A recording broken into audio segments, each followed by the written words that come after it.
There have actually been studies where they compared rosemary to prescription strength hair regrowth serums and products, and the rosemary won by far. It was way more effective. So dig into the research, but know that rosemary could be your secret weapon if you're dealing with thinning hair or if you're losing your hair.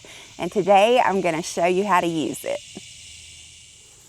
You know, herbs can help with so many things, but one of the most surprising ways that herbs have made a difference for me is with my hair.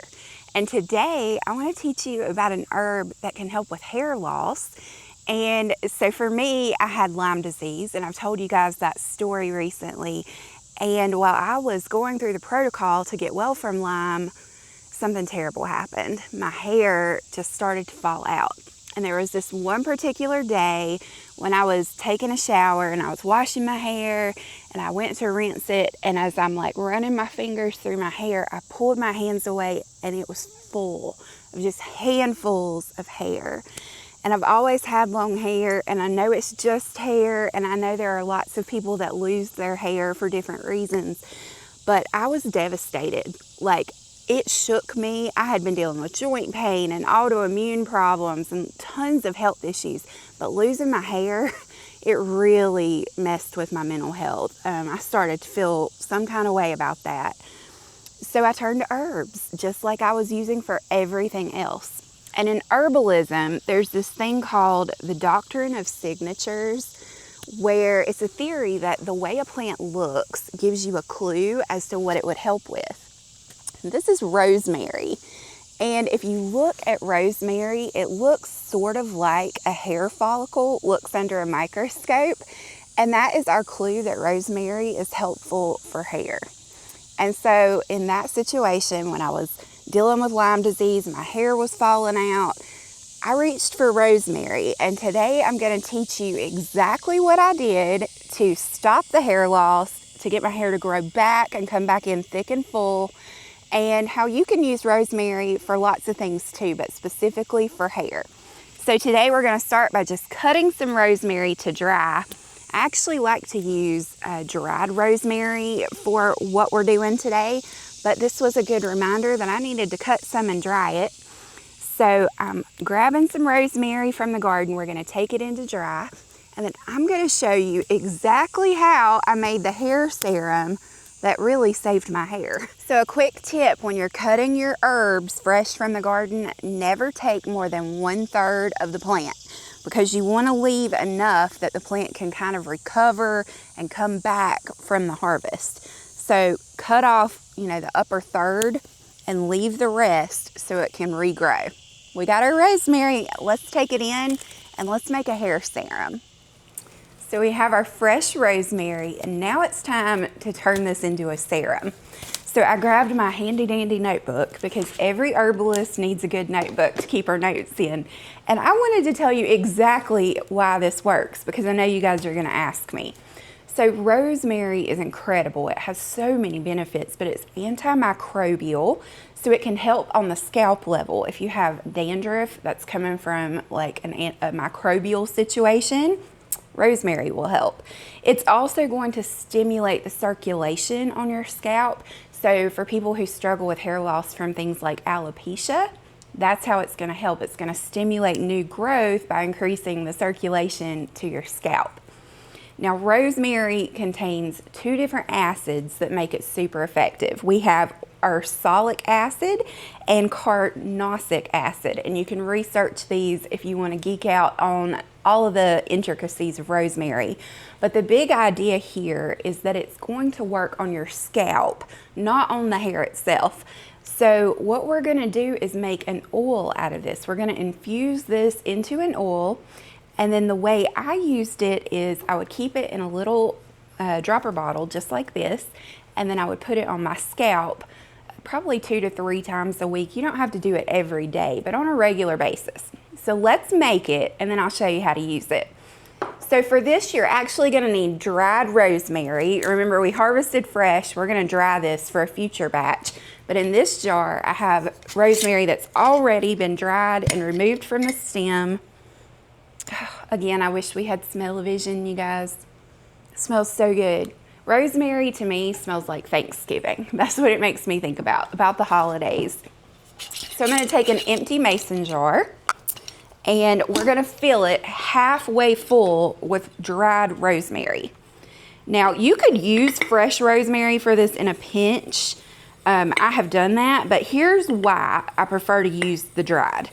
When you're making an oil infusion, you do not want to have any water content in there, or it can cause that oil to spoil and it can go rancid. So if there were any water content left in my rosemary leaves, which rosemary does tend to hold moisture and take a bit to dry, then it could cause my oil to not last as long. And I don't want to have to make this every month. I like to make my hair serum twice a year tops and then have it on the shelf to pull from as I need it. So we have half a jar of rosemary filled halfway full, and then we're going to add our oil. Now you can use whatever oil you prefer. I have used olive oil, I have used sweet almond oil, I've used jojoba oil. Today though, I'm actually going to be using castor oil.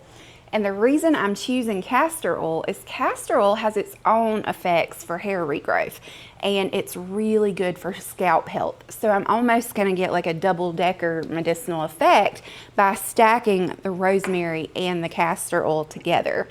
So all we do is pour our oil in, and we're going to fill our jar almost to the top. We'll leave about an inch of space at the top, and we're going to cover all of these dried rosemary leaves.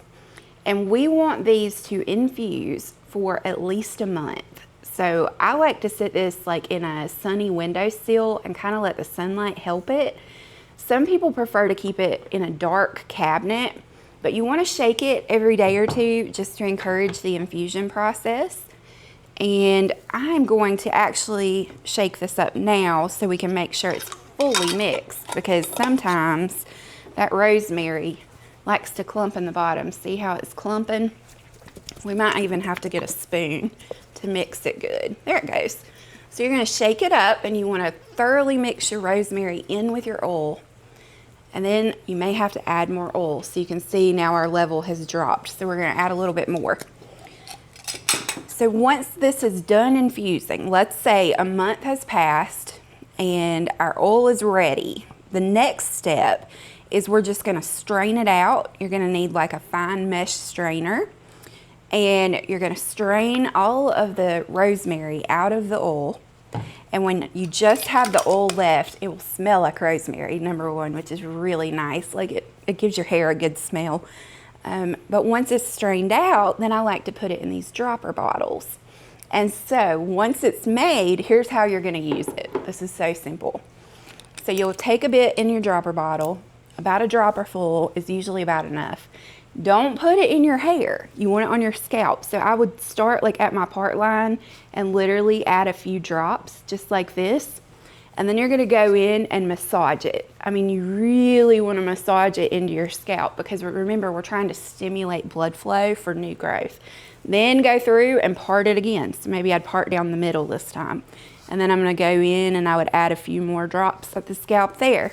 Massage it in, and then part it over on this side, same thing. Add a few more drops and then massage it in. You see what we're doing here? And then don't forget to even flip your whole head over like this and put some on the back and massage it in on the back of your head too. So I did this pretty often, at least twice a week, I would say, for about 6 months. And my hair came back in thick and full. Matter of fact, I'm still having all these little baby hairs growing back in 2 years later. And I really think that's from rosemary. And so if you're looking for a natural treatment for hair loss, if you're looking for just something to improve your scalp health, maybe you're dealing with dandruff, maybe your hair's getting thinner as you age, maybe you have thyroid problems that causes hair thinning, maybe it's your eyebrows. If your eyebrows are falling out, you can use this on your eyebrows too. Whatever it is, rosemary is the secret weapon for all things hair. So add it to your apothecary, and don't forget, herbs are incredible because our kind Father in heaven gave them to us, right? And every good gift is from Him. He knows the number of hairs on our heads. That's what the Bible says. And so when I stood in the shower that day, devastated that my hair was falling out by the handfuls, He knew the ache of my heart, and He had compassion, and He had given me rosemary, everything I would need to regrow my hair and find my confidence again, and then eventually to be here to tell my story to you. So never underestimate the power of plants, but more importantly, don't overlook the kindness of our good Father. So many of you have asked, how do you dry your own herbs at home and how do you store them? So let me show you exactly what I'm going to do with this fresh rosemary before you go. So to dry herbs, my favorite and the simplest method is just to hang them in bundles. And I will gather usually like 3 or 4 stems at a time. You don't want your bundle too thick or it'll take a long time to dry, but about like that. And then you need some sort of string, twine. I'm a crocheter, so I always have extra yarn around. We're using yarn today. We're gonna tie that bundle together at the top, and you wanna tie it tight because as it dries, it's gonna get a little bit smaller, and if you tie them loose, they'll fall apart. Ask me how I know. So we're gonna tie it really good and tight, double knot it. And then, once I've got it like this, I will tie another loop at the very top. And then I like to hang these in my windows, or I've got little command hooks all over.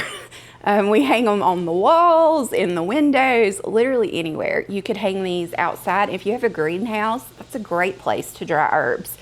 But if you're drying at room temperature, rosemary takes longer than some herbs. But this will probably take 2 to 3 weeks to dry like this.